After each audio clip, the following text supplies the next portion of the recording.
तो ये मत समझना कि तेरी शादी हो गई है तो तू मुझसे बच गई। तेरा वो हश्र करूंगी मैं जिससे तेरा इंसानियत पे से भरोसा उठ जाएगा। आरोही के पास चुपचाप सुनने के अलावा कोई चारा भी नहीं था। अब वहां जाकर कोई नाटक ना करना। जब तक तेरा पति विक्रम मुझे कॉन्ट्रैक्ट नहीं दे देता तब तक। अगर तेरी वजह से कुछ भी गड़बड़ हुई तो तू तेरी माँ का चेहरा कभी नहीं देख पाएगी। आरोही ने अपने पिता की बात भी सुन ली। सौतेली बहन और पिता के बाद अब बारी थी सौतेली माँ की। देख बेटा, वहां जाके हमें भूल मत जाना, हाँ? और ससुराल में जो कुछ भी मिले ना तुरंत हमें भेज देना, वरना तुझे तो पता ही है क्या हाल होगा, है ना बच्चे? शादी के बाद आरोही अपने पति विक्रम के अंधेरे कमरे में गई। सिर्फ एक लाल रोशनी में विक्रम बेड पर लेटा था तो आरोही उसका चेहरा देखकर हैरान रह गई। वो बहुत खूबसूरत चेहरा था, जैसा लोग कहते थे, बिल्कुल उसके उलट। और आरोही को उसने कुछ पेपर दिए। ये देख आरोही हैरान रह गई। आप हाँ, यही है मेरा असली चेहरा और मैं अपने पैरों पर खड़ा हो सकता हूं। ये लो, इन पेपर्स पर साइन कर दो। ये क्या है? हमारी शादी का कॉन्ट्रैक्ट 100 दिनों का। कॉन्ट्रैक्ट? शादी का? मैं कुछ समझी नहीं। हाँ, कॉन्ट्रैक्ट। इतना सरप्राइज होने की जरूरत नहीं है, क्योंकि ये बात तुम भी जानती हो कि तुमने ये शादी ना मुझसे प्यार के लिए की है, ना मैंने तुमसे। तो साइन करने में कोई प्रॉब्लम नहीं होनी चाहिए। और हाँ, फिक्र मत करो, हमारा ये कॉन्ट्रैक्ट पूरे होते ही मैं तुम्हें इतनी दौलत दूंगा कि तुम्हारी बाकी की जिंदगी बहुत ही ऐशो आराम में कटेगी। क्यों कर रहे हैं आप ये? तुम्हारी इस बात का जवाब नहीं देना चाहता मैं। और हाँ, तुमने मेरे बारे में लोगों से सही सुना। जो इंसान मुझे ज्यादा समझ नहीं आता, वो इस दुनिया में ज्यादा दिन टिकता नहीं। Just sign these. डराने की कोशिश कर रहे हैं आप मुझे? कोई जरूरत नहीं है। पेपर साइन करना है ना, मैं कर देती हूँ, लेकिन डर के नहीं, अपनी मर्जी से करती हूँ। और आपने बिल्कुल सही कहा, मुझे भी आपसे शादी नहीं करनी थी, लेकिन जब ये रिश्ता आया मुझे हाँ कहना पड़ा, आपसे शादी करनी पड़ी। इसलिए मुझे कोई रकम देने की जरूरत नहीं है, मैं अपना पेट खुद पाल सकती हूँ। अब बेफिक्र रहिए। सुबह आरोही को उसकी सास इंद्रानी ने उसके मायके भेज दिया शादी के कुछ रस्म के लिए। दूसरी तरफ आरोही की बहन अनन्या आरोही के इंतजार में थी। हेलो राघव, तुम्हारी आरोही आ रही है अकेले रस्म निभाने के लिए। बढ़िया मौका है तुम्हारे पास। मायके पहुंचकर जब आरोही अपने कमरे में पहुंची तो उसके पैरों तले से जमीन सरक गई। राघव, तुम? राघव के सर पर किसी ने पीछे से जोर से वार किया। ये कोई और नहीं, विक्रम था, जो व्हील चेयर पर बैठा था। विक्रम आरोही को राघव से बचाकर अपने घर ले आया, लेकिन जब वो विक्रम के बेडरूम में जाने लगी तभी विक्रम के वफादार चरण ने उसे रोक लिया। आप अंदर नहीं जा सकती, सरकार का हुक्म है कि आप उनके बेडरूम में कभी नहीं जाएंगे। ये सुनते ही आरोही का गुस्सा मानो 7वें आसमान पे पहुंच गया, इसलिए वो अपने आप को रोक नहीं पाई और तीखी आवाज में कहा, ठीक है, नहीं जाऊंगी। मुझे भी कोई शौक नहीं ऐसे खड़ूस नक्शड़े इंसान के साथ एक ही कमरे में रहने का। ये बताओ कि मैं फिर किस कमरे में रहने वाली हूँ, या फिर मेरे लिए कोई कमरा है या नहीं? इसके बाद चरण आरोही को एक बड़े से बेडरूम में ले गया, जिसे बहुत खूबसूरती से सजाया गया था। आरोही का सारा सामान भी उसी कमरे में रखा हुआ था। चरण वहां से चला गया। आरोही थक चुकी थी, उसने नहाने का फैसला लिया। जब तक आरोही डिनर करने पहुंची तब तक विक्रम लगभग अपना खाना खा चुका था। थोड़ी देर बाद ही वो डिनर टेबल से उठ खड़ा हुआ, तभी आरोही का सेल फोन बजा। हेलो, कल का लंच मेरी तरफ से। किस खुशी में? अरे यार, मेरी जो गांव की जमीन थी ना, वो फाइनली बिक गई है और मुझे बहुत सारे पैसे आए हैं, और तू भी तो मेरी अच्छी दोस्त है, तो बस तेरे साथ लंच करने का मन करा। ठीक है, आ जाऊंगी। और मोहित को भी बुला लो। तू पागल है क्या? पागल मैं नहीं, तू है जो तुझे इतने टाइम से पता नहीं कि वो तुझसे कब से और कितना प्यार करता है। मेरी शादी हो गई है। हाँ हाँ मुझे पता है तेरी शादी हो गई है, और मुझे ये भी पता है कि तुझसे ये शादी जबरदस्ती करवाई गई है। रिश्ता तो अनन्या के लिए आया था ना। देख, तू मोहित को बुला लेना, लेकिन मैं नहीं आऊंगी। तुम दोनों साथ में लंच कर लेना, ठीक है? अरे यार तू तो बुरा मान गई यार। अच्छा ठीक है, नो मोहित, सिर्फ तू और मैं। कल आ जाइयो हार्ट ऑफ इटालियंस में 1 o'clock। ओके बाबा, ठीक है। आरोही अगले दिन ठीक 1 बजे हाउस ऑफ इटालियंस पहुंच गई। पूजा आरोही को लेकर अपने रिजर्व टेबल तक पहुंची तो वहां एक प्रेमी जोड़ा खुले आम रोमांस करने में लगा हुआ था, इसलिए आरोही ने उन्हें टोकते हुए कहा, अभी आप लोगों का हो गया हो तो ये टेबल खाली कर दीजिए, अभी हमारी बुकिंग है। और इतना सुनते ही वो प्रेमी जोड़ा अलग हुआ। लेकिन जैसे ही उनके चेहरे पर आरोही की नजर पड़ी तो मानो उसके पैरों तले से जमीन ही खिसक गई। वो चौंकते हुए बोल पड़ी, उत्कर्ष, साक्षी, तुम लोग?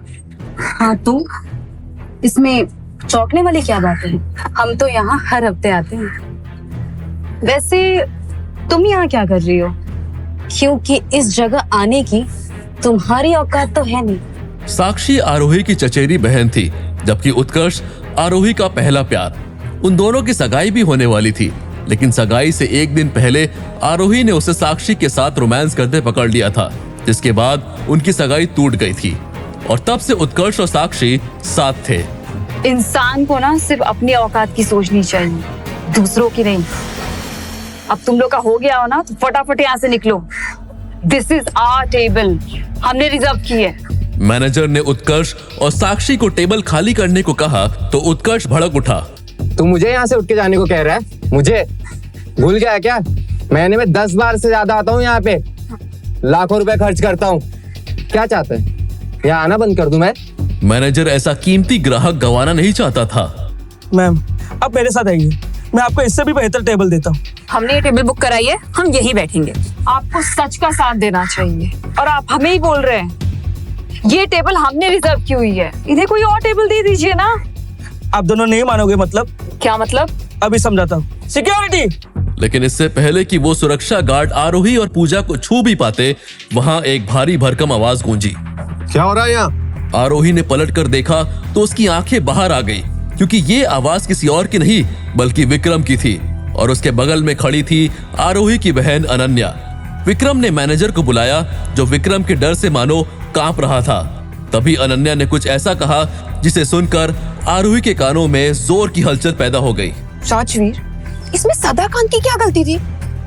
ये आरोही और साक्षी दोनों मेरी बहन हैं और उनकी बचपन से कभी नहीं बनी। अनन्या के मुंह से विक्रम की जगह राजवीर सुनकर आरोही और भी हैरान हो गई। फिर विक्रम ने वहां खड़े एक वेटर से कहा, आज से तुम यहाँ के नए मैनेजर और यहाँ सबके लिए एक समान रूल्स है। इसके बाद जहां विक्रम अनन्या के साथ वीआईपी सेक्शन में चला गया, वहीं साक्षी और उत्कर्ष से खाली कराई गई टेबल पर पूजा और आरोही खाना खाने लगे। लेकिन साक्षी और उत्कर्ष वहां से गए नहीं थे। एक जोर का मुक्का पड़ा, जिसके 2 दांतों के साथ साथ वो खुद भी जमीन पे जा गिरा। ये मुक्का उसे विक्रम ने मारा था, जो उसे और भी मारना चाहता था, लेकिन आरोही ने उसे रोक लिया। आरोही ने विक्रम का हाथ पकड़ लिया। विक्रम भौचक्का रह गया, जबकि मौका देख के उत्कर्ष तूफान की तरह वहां से भाग खड़ा हुआ। शर्म नहीं आई तुझे अपनी बहन के बॉयफ्रेंड के साथ ये सब करते हुए? हाँ, इसके बाद मेरे राजवीर के आसपास तू दिखी ना तो तेरे पति को रिकॉर्ड करके सब भेज दूंगी, समझी?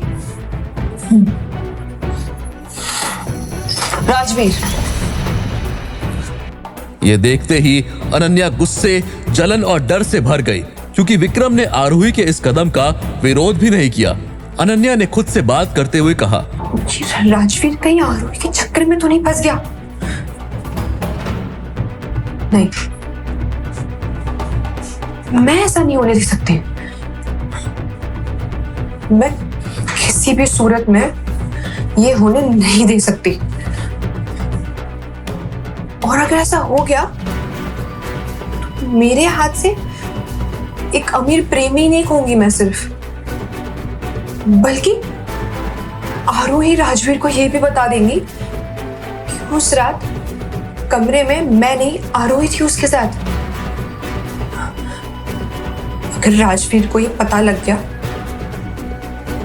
तो वो मुझे मौत से भी बदतर सजा देगा, क्योंकि मैंने उसे खुद बताया था कि उस दिन होटल इंपीरियल में मैं उसके साथ थी।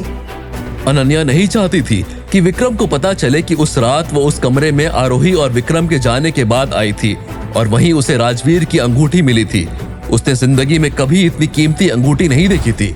अगले ही दिन वो उसे बेचने बाजार में निकल पड़ी थी। ये अंगूठी आपके पास कैसे आई? ये तो मालूम है बहुत कीमती है, मुझे मेरे प्रिंस ने दी थी, मतलब मेरा बॉयफ्रेंड, और कहा था कि अगर जरूरत पड़े तो अंगूठी बेच देना, बहुत ज्यादा पैसे आएंगे जिससे जिंदगी ऐश से कटेगी। तो बताइए क्या कीमत दोगे आप इस अंगूठी की? अनन्या ने ये बातें बड़ी सहजता से बोली थी। ये सोचकर शायद सुनार को यकीन हो जाए कि उसने ये अंगूठी चुराई नहीं है, लेकिन सुनार एक पल को भी ये मानने को तैयार नहीं हुआ कि वो सच बोल रही है। उसे अब डर लगने लगा कि कहीं सुनार उसे चोर समझकर पुलिस ना बुला ले, जो वो किसी भी सूरत में नहीं चाहती थी। इसलिए उसने एक झटके से वो अंगूठी सुनार से वापस छीन ली और कहा, खैर छोड़िए, मुझे नहीं लगता आपकी दुकान में इतने पैसे हैं कि अंगूठी खरीद सके आप। मैं कहीं और दुकान में पूछ लूं। शुक्रिया। इसके बाद अनन्या वहां से निकल गई, लेकिन अब उसके कदम बड़ी तेजी से आगे बढ़ रहे थे। वो जल्द से जल्द अपने घर पहुंचना चाहती थी, क्योंकि उसे ये लग रहा था कि सुनार ने जरूर पुलिस को कॉल किया होगा। लेकिन इससे पहले कि वो कोई ऑटो या टैक्सी ले पाती, एक बड़ी लग्जरी कार ने उसका रास्ता ब्लॉक कर दिया, जिसमें से अगले ही पल एक महिला उतरी जिसने एक महंगा सूट पहना हुआ था। हेलो मिस, मेरा नाम शनाया है। क्या आप बता सकती हैं कि जो अंगूठी अभी आप बेचने की कोशिश कर रही थी वो आपको कहाँ से मिली? ये सुनते ही अनन्या का दिल जोरों से धड़कने लगा। वो अब समझ चुकी थी कि शायद इस अंगूठी ने उसको बहुत बड़ी परेशानी में डाल दिया है। इसलिए उसने अंगूठी निकाली और शनाया की ओर बढ़ाते हुए गिड़गिड़ाने लगी। देखिए, मैं सच कह रही हूँ, मैंने अंगूठी चोरी नहीं की है। मुझे अंगूठी उस दिन होटल इंपीरियल के कमरे में मिली थी। आप चाहे तो अंगूठी रख लीजिए, बट मेरी जान बख्श दीजिए प्लीज। क्या सच में अनन्या ने वो अंगूठी नहीं चुराई थी? क्या हुआ था उस रात होटल इंपीरियल में? आखिर कैसे पहुंची होटल के कमरे में आरोही? क्या है उस अंगूठी का राज? क्यों जी रहा विक्रम दोहरी जिंदगी, कभी विक्रम और कभी राजवीर बनकर? क्या है राज विक्रम के घिनौने चेहरे का? जानने के लिए डाउनलोड कीजिए पॉकेट FM और सुनिए शादी के बाद सिर्फ पॉकेट FM पर।